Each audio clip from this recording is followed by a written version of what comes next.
How is it been? How are residents holding up where you are? It's still pouring rain here, Laura, but one of the positive things is that the river's down slightly. But while the rain is still falling and while the dam is still spilling, we have to be on high alert. I was out with residents yesterday in Emu Plains and we were on the banks in the Nepean River just watching the river coming up high, and people talking about how unsure they were about their homes. This is a 1 in 50-year flood. No one's seen anything like this. There's lots of young families in this area, so everyone's on high alert. But the priority right now is just keeping everyone safe. Yeah, absolutely, Melissa. Where have they been evacuated to, and are they getting the assistance that they need? The federal government is providing disaster assistance. It's $1,000 for adults and $400 for kids. And I urge everyone in our community that has been impacted to take that offer up. And my office is very much available to support people, because after getting through the safety aspects, it's very much the focus is ensuring that people that need it get the support they need. Yeah, absolutely. And that money will be on offer. We're looking at live pictures at the moment in Sydney. It looks like there's been a bit of a nasty crash. There's a car here that seems to have hit a tree. So I'm not quite sure where that is. But Melissa, for your constituents and the people of Western Sydney, many hundreds have had to evacuate, if not thousands, and this might remain so for quite some time. So disaster relief payments are one thing, but what about the practicalities of where these people live for the foreseeable future? Are many going to these evacuation centres, or are they going to the homes of family and friends? Well, first, if people can go to homes, that's the best way they can do it. I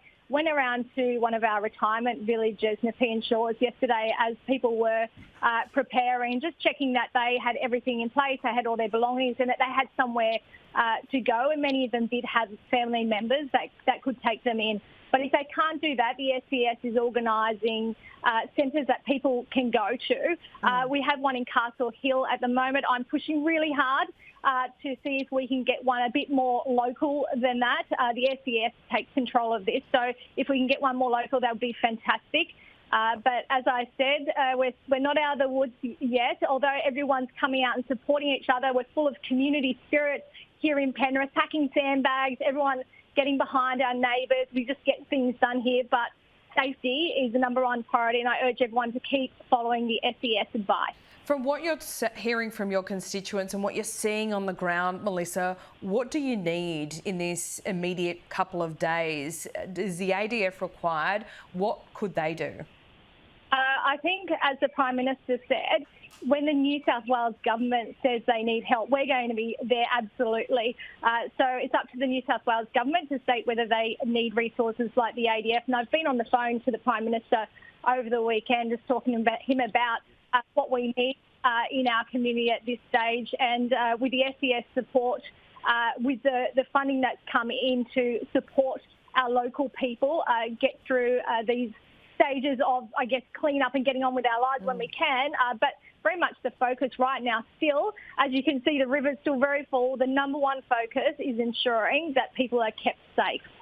Absolutely, it is. Keep in touch. Let us know what the people on the ground there need, and good message as well that you need to stay safe over the next couple of days, and that is the number one priority.